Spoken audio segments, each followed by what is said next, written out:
প্রিয় শিক্ষার্থীবৃন্দ, আসসালামু আলাইকুম। তোমরা সকলে কেমন আছো? আশা করি তোমরা সকলেই ভালো আছো। আমিও তোমাদের দোয়া ও আল্লাহর রহমতে অনেক ভালো আছি, আলহামদুলিল্লাহ। আমি মোহাম্মদ বিল্লাল হোসেন, সহকারী শিক্ষক, good neighbours high school, Katail CDP. আজকে আমি তোমাদের সাথে ট্রান্সফরমেশন নিয়ে আলোচনা করব। আমি বোর্ডে ট্রান্সফরমেশন লিখেছি। ট্রান্সফরমেশন শব্দের অর্থ হলো বাক্যের রূপান্তর। বাক্যের রূপান্তর দুইভাবে হয়ে থাকে: conversation of sentence and transformation of sentence.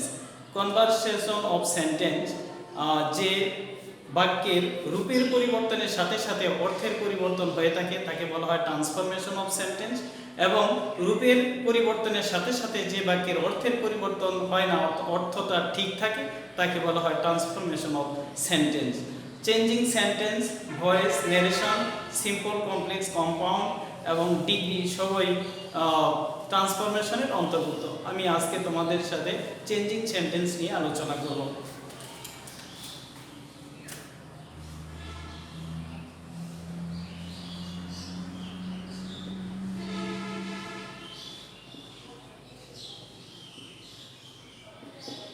আমি বোর্ডে লিখেছি হি ইজ এ স্টুডেন্ট। এটি একটি বাক্য। এটি যদি আমি কনভারসেশন করি তাহলে হবে হি ইজ নট এ স্টুডেন্ট, অর্থাৎ সে একজন ছাত্র। হি ইজ এ স্টুডেন্ট, আমি বোর্ডে লিখেছি হি ইজ এ স্টুডেন্ট, এটি একটি বাক্য। এবং কনভারসেশন করেছি he is not a student, সে একজন ছাত্র নয়, অর্থাৎ সেন্টেন্সের রূপের পরিবর্তনের সাথে সাথে অর্থেরও পরিবর্তন হয়েছে। কিন্তু এই বাক্যটি যদি আমি ট্রান্সফরমেশন করি তাহলে হবে হি ইজ এ স্টুডেন্ট। এ বাক্যটি যদি আমি ট্রান্সফরমেশন করি তাহলে হবে isn't he a student? He is a student. He is a student এটি একটি বাক্য। এটি যদি আমি ট্রান্সফরমেশন করি, অক্সিলারি ভার্বটি আগে আনতে হবে, এরপরে নোট যোগ করতে হবে, তারপরে সাবজেক্ট দিতে হবে এবং অবজেক্ট দিতে হবে, ভার্বের লাস্টে প্রশ্নবোধক চিহ্ন হবে। অর্থাৎ হি ইজ এ স্টুডেন্ট, সে একজন ছাত্র। ইজন্ট হি এ স্টুডেন্ট, সে কি একজন ছাত্র নয়, তার মানে সে একজন ছাত্র। অর্থাৎ সত্যতা যাচাই করা হচ্ছে, সে কি একজন ছাত্র নয়, তার মানে সে একজন ছাত্র। অর্থাৎ এখানে রূপের পরিবর্তনের সাথে সাথে সেন্টেন্সের অর্থের কোনো পরিবর্তন হয়নি, অর্থের পরিবর্তন ঠিকই রয়েছে। এটি হলো ট্রান্সফরমেশন এবং এটি হলো কনভারসেশন। এবার আমি অ্যাফার্মেটিভ অ্যান্ড নেগেটিভ সেন্টেন্স নিয়ে আলোচনা করব।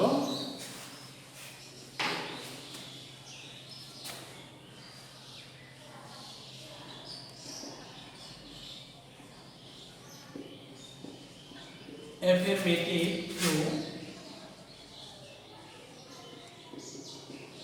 negative.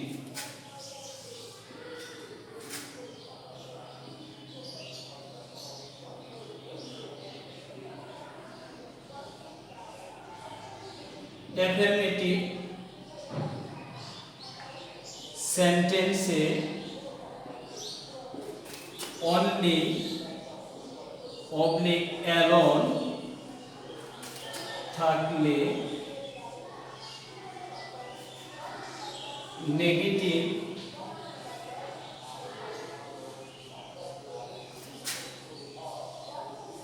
করার নিয়ম।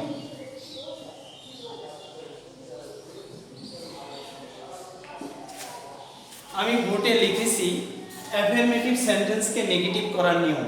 অ্যাফার্মেটিভ সেন্টেন্সে অনলি বা অ্যালোন থাকলে নেগেটিভ করার নিয়ম হলো ব্যক্তি বা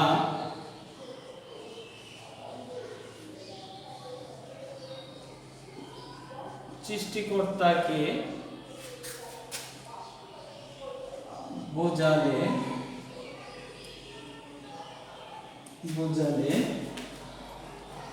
only of the alone যেখানে থাকুক না কেন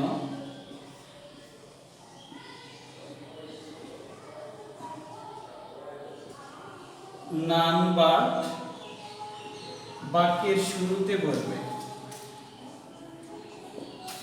বাক্যের শুরুতে বসে। আমি অ্যাফার্মেটিভ সেন্টেন্সে অনলি বা অ্যালোন থাকলে নেগেটিভ করার নিয়ম, ব্যক্তি ও স্রষ্টাকে বোঝালে অনলি অ্যালোন যেখানেই থাকুক না কেন নান বাট বাক্যের শুরুতে বসে। যেমন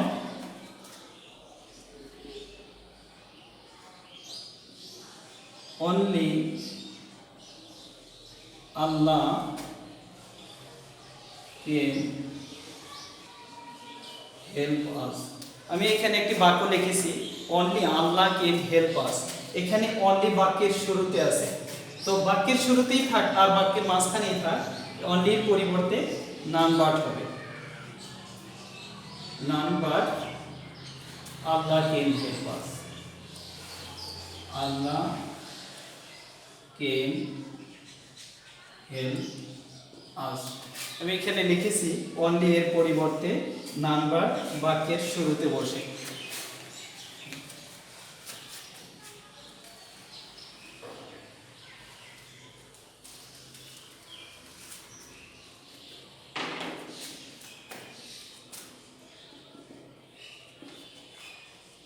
only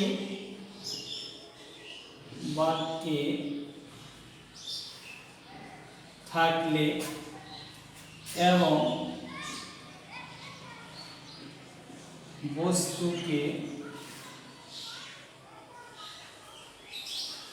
বোঝালে only যে স্থানে থাকবে ঠিক সেই স্থানে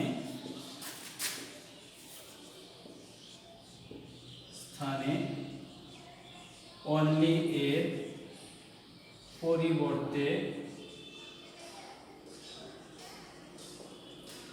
nothing বলবে, nothing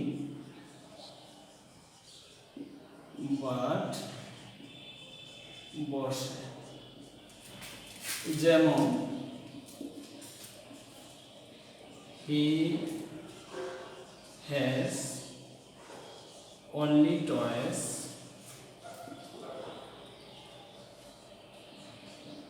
he has nothing but toys। আমি এখানে লিখেছি only দ্বারা বস্তুকে বোঝালে only যে স্থানে থাকবে ঠিক সেই স্থানে only এর পরিবর্তে nothing but বসবে। এখানে বাক্য লিখেছি he has only toys, টয়েসটা হলো বস্তু, খেলনা, তার শুধুই খেলনা আছে। he has nothing, only এর পরিবর্তে nothing but তারপরে toys, তার কিছু নাই কিন্তু খেলনা আছে, তার মানে শুধুই তার খেলনা আছে। অর্থাৎ বাক্যটি নেগেটিভ হলে অর্থগত দিক থেকে ঠিকই রয়ে গেছে।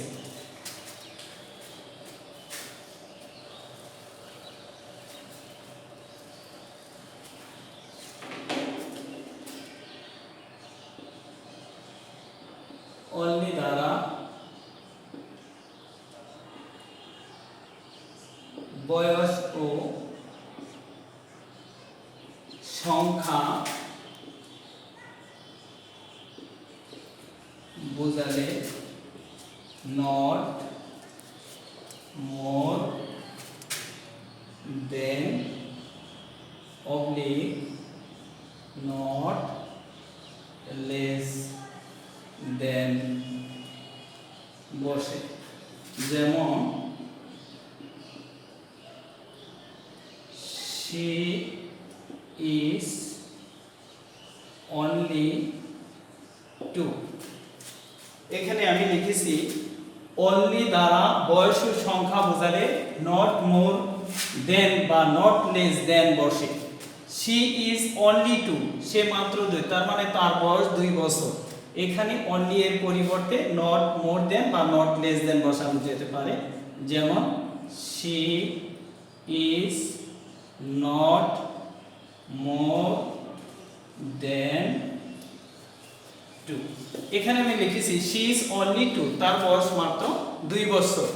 এখানে subject subject verb verb, only এর পরিবর্তে নট মোর দেন, তারপরে টু টু, অর্থাৎ she is not, সে হয় না, মোর দেন 2, 2 এর অধিক, অর্থাৎ তার বয়স 2 এর বেশি না, তার মানে তার বয়স মাত্র 2 বছর। অর্থাৎ সেন্টেন্সের অর্থগত দিক ঠিক আছে, নেগেটিভ হলেও, রূপগত দিক পরিবর্তন হলেও এর অর্থগত দিক একই রয়ে গেছে।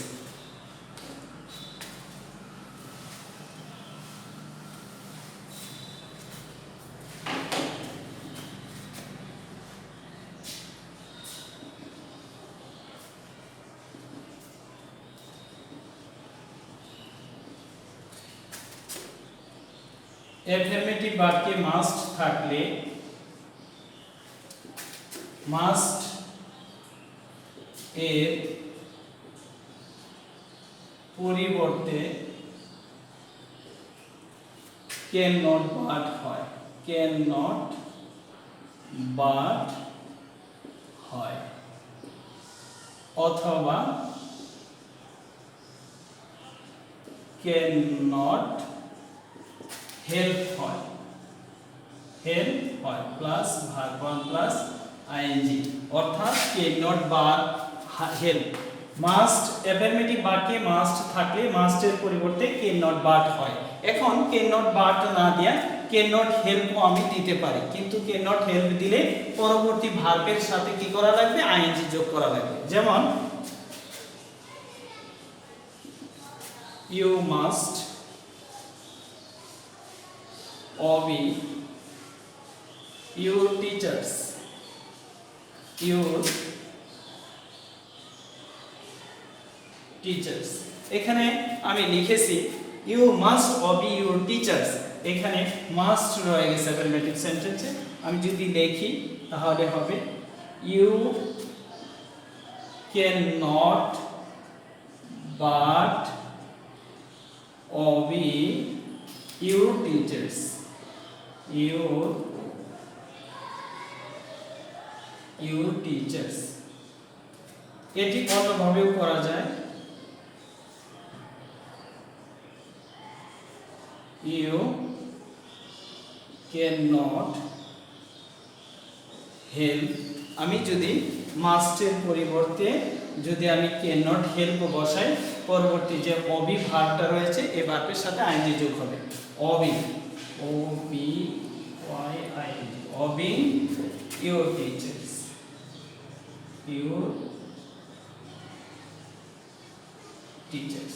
আমি এখানে লিখেছি you must obey your teachers, অবশ্যই তুমি তোমার শিক্ষককে মান্য করবে। মাস্টের পরিবর্তে ক্যান নট বাট, বাকি যা আছে ঠিক তাই বসাবে। আমি যদি ক্যান নট হেল্প বসাই তা মাস্টের পরিবর্তে, তাহলে obey এর সাথে আইএনজি যোগ করা লাগবে এবং বাকি অংশটুকু হবে।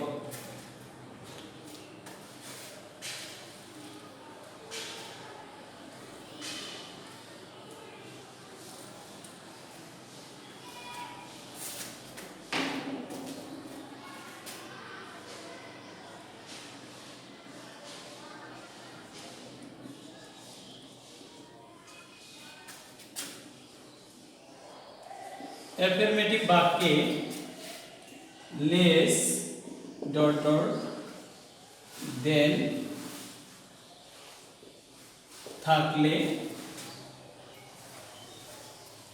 প্রথম লেসের এই লেসের স্থলে নট এস ডট ডট এই দেনের স্থলে এস বসে। যেমন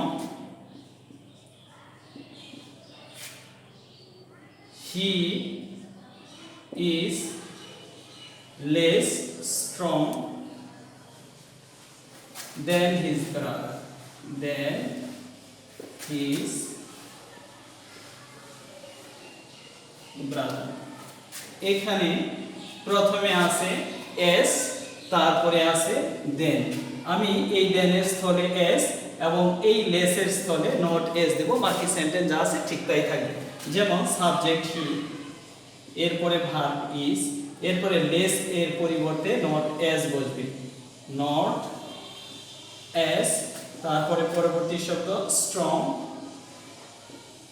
স্ট্রং এখানে দেন এর স্থলে অ্যাজ, বাকি অংশ যা আছে তাই হবে। হিজ ব্রাদার, হিজ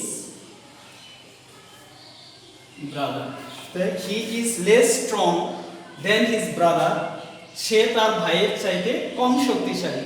তার মানে হি ইজ নট, সে হয় না as strong as his brother, তার ভাইয়ের মতো শক্তিশালী, তার মানে সে তার ভাইয়ের চাইতে কম শক্তিশালী। অর্থাৎ সেন্টেন্সের উদ্গত দিক পরিবর্তন হলে অর্থগত দিক ঠিকই রয়ে গেছে।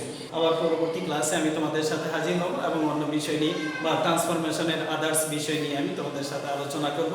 পরিশেষে তোমাদের মঙ্গল কামনা করি এবং তোমরা সকলেই সুস্থ থাকো, সুন্দর থাকো, এই প্রত্যাশা রেখে বিদায় নিচ্ছি। আসসালামু আলাইকুম।